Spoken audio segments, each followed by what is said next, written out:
திரைப்பட இயக்குனர் இவர்கள் வந்து சசிகுமார் அவர்களை வைத்து திரைப்படம் எடுத்திருக்கிறாங்க.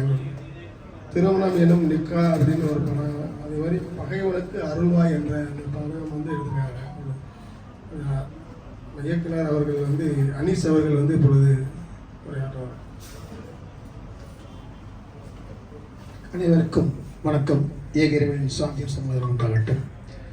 அதாவது ஒரு பெரிய மகிழ்ச்சியோட எதிர்பார்ப்போடு நாங்கள் கிளம்பினோம். எங்களுக்கு அந்த துக்க நிகழ்ச்சி எங்களுக்கு தெரியல. ஏன்னா அந்த ஃப்ளைட்டில் கிளம்பி வரக்கூடிய அந்த ஆனந்தத்தில் வந்து இறந்த பின்னால் தான் தெரியும் இந்த ஒரு சம்பவம் நடந்ததுன்னு சொல்லி. நான் எதுக்காக வந்தோமோ அது எல்லாத்தையும் டோட்டலாக மறந்துட்டேன்.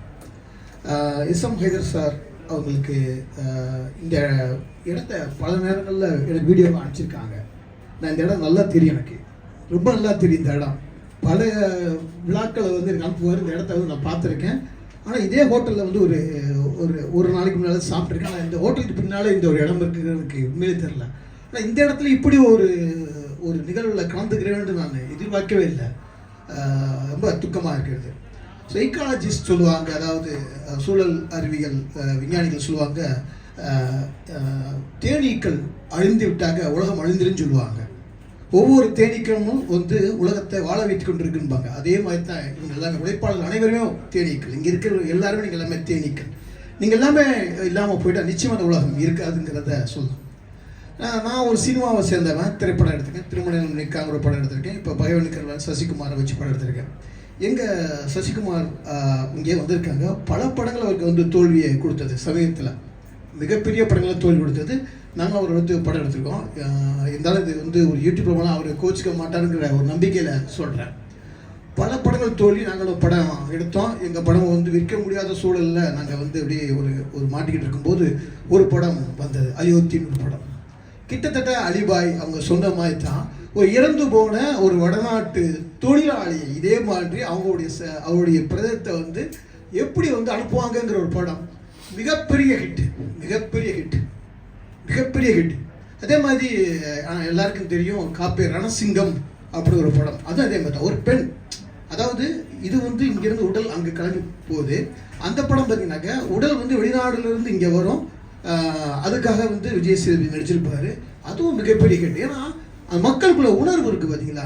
எத்தனை கமர்ஷியலான படங்கள் வந்தாலும் இது நமக்கு வந்து பெரிய உணர்வுத்தனமான ஒரு விஷயம், உணர்வுபூர்வமான விஷயம். பிரிவுங்கிறது, அந்த பிரிவு தான் வந்து மிகப்பெரிய வெற்றியை உண்டாகக்கூடிய விஷயமா அமையுது. அதே மாதிரி வந்து இந்த பிக் பாஸ்ன்னு சொல்லி ஒரு ஷோ நடத்துவாங்க. நல்லா பார்த்துருப்பீங்க, எல்லாருமே பார்த்துருப்பீங்க. எனக்கு எப்பயுமே அதை பார்த்துட்டு பயங்கர போலியாக தான் தோணும். போலியாக இருக்காங்களேன்னு சொல்லிட்டு. என்ன காரணம்னா, வெறும் ஒரு 100 நாள் பல லட்சங்கள் கொடுத்து ஒரு நாளைக்கு அவங்களுக்கு வந்து மிகப்பெரிய சம்பளம் அங்கே இருக்கிறவங்களுக்கெல்லாம் அந்த சம்பளம் வாங்கிட்டு டிவியில் அவ்வளவு சேட்டைகள் பண்ணிக்கிட்டு இருப்பாங்க. என்னைக்கோ ஒரு அவங்க குடும்பத்தை வந்து சந்திக்கும் போது அவங்க அழுகை இருக்குது பார்த்தீங்களா. அப்போ எவ்வளோ வருடங்கள் இங்கே தங்கியிருக்க நீங்கள் ஏர்போர்ட்டில் அழுகிறத கொஞ்சம் டாக்டர் சொன்னாங்க பார்த்தீங்களா. இந்த காட்சி நான் ஒரு திரைப்பட இயக்குனராக என்னால் வந்து அது விசுவல் பண்ண முடியுது. அவங்க கிளம்பி போகும்போது நிச்சயமாக அந்த இறந்து போனவங்க எல்லாத்தையும் கடைசி ஒரு முறை பார்த்துருப்பாங்க. அப்போ இந்த பிக் பாஸ் மாதிரி ஷோவை வந்து கொண்டாடுற ஒரு போலித்தனமான உலகம் இதெல்லாம் எவ்வளோ பெரிய கொடுமைன்னு என்னால் ஜீர்ணிக்கவே முடியல. அதே மாதிரி நீங்கள் பார்த்தீங்கன்னா நிறைய அந்த யூடியூப் சேனலில் பெரிய ஹிட்டான ஒரு யூடியூப் வைரலான வீடியோ தான் என்னவா இருக்கும்னா, நான் அடிக்கடி பார்ப்பேன். அமெரிக்காவில் அநேகமாக வந்து அமெரிக்காவில் அந்த மாதிரி விஷயம்லாம் போடுவாங்க. இந்த மிலிட்ரியிலேருந்து கிளம்பி வருவார் ஒருத்தர், சொல்ல மாட்டாங்க யார்ட்டுமே. அந்த குழந்தைங்க வாழ்ந்துக்கிட்டு இருக்கும் ஒரு மைதானத்துலேயோ பள்ளிக்கூடத்துலேயோ வீட்லேயோ. பின்னால் வந்து அப்படி நிற்பார். அந்த குழந்தை திரும்பி ஓடி வந்து கட்டி பிடிச்சி அணைச்சி அழுகும் பார்த்தீங்களா. அதே மாதிரி தான் நீங்கள் எல்லாருமே. நானும் சில நிறைய வெளிநாட்டு நண்பர்களோட பழகி சில பேர் சொல்லாமல் வந்துடுவாங்க. இந்த சொல்லாமல் வந்து அவங்க வீட்டு முன்னாடி நிற்கக்கூடிய அந்த தருணம் இருக்குது பார்த்தீங்களா. எந்த திரைப்படத்தில் கூட அப்படி ஒரு காட்சியை வந்து வைக்க முடியாது. அப்படி ஒரு அருமையான தருணமாக இருக்கும், அப்படி ஒரு அருமையான தருணம். இதே மாதிரி இவர்கள் எத்தனை முறை வந்து சொல்லியும் போயிருப்பார்கள், சொல்லாமல் போயிருப்பார்கள். சொல்லி போன குடும்பம் இருக்கு, சொல்லாமல் போன நண்பர்களை சந்திப்பாங்க ஒரு டீ கடையில். அப்படியே வந்து ஓடி வந்து அரவணைப்பாங்க. இவங்கெல்லாம் சந்திப்பாங்களான்னு நினைக்கும் போது அவ்வளோ பெரிய துக்கமாக இருக்கின்றது, மறக்கவே முடியாது. அதே மாதிரி நான் இந்த நிகழ்வுக்கு ஒரு 2 விதமாக நான் நிகழ்வுக்கு இங்கே வந்தேன். 2 விஷயம். ஒன்று வந்து ஒரு பெரிய விழா ஒன்று எஸ்எம் ஹைதர் டாக்டர் ஹைதர் அவர்கள் நடத்துகிறாங்க, அதில் வந்துக்கிறது. இன்னொரு முறை வந்து நாங்கள் வந்து ஒரு திரைப்படம், என்னுடைய 3வது படம், ஒரு திரைப்படம் எடுப்பதற்காக ஒரு இங்கே இருக்கக்கூடிய விஷயங்களை வந்து பதிவு பண்ணுறதுக்காக ஹைதர் சாருடைய இணைந்து பணிபுரியக்கூடிய ஒரு அருமையான வாய்ப்பு ஒன்று கிடைத்தது. அதுக்காக வந்து இந்த மக்களை வந்து கவனிக்கிறாங்க, மக்கள் எப்படி இருக்காங்க, இப்படி ஒரு கதையை கொடுக்கும் எதிர்பார்க்கலாம். அந்த முரண் தான் வந்து கதையை உருவாக்கும். முதல் முரண் வந்து ஒரு நெருப்பு வந்து ஜாதி மதம் மொழி எதுவுமே இல்லாமல் அப்படி எல்லாத்தையும் ஒரே அடியில் வந்து கபலாகடி மொழிந்து போயிடுச்சு. ஆனால் அதே மாதிரி இன்னொரு விஷயம் நடக்குது. இந்த இரங்கல் கூட்டம் இங்கேயும் பார்த்தீங்கன்னா ஜாதி மதம் எதுவுமே இல்லாமல் ஒரு விஷயத்தில் இதுதான் கதை அப்படின்னு சொல்லுவாங்க. வாழ்க்கையை மறக்கவே முடியாது.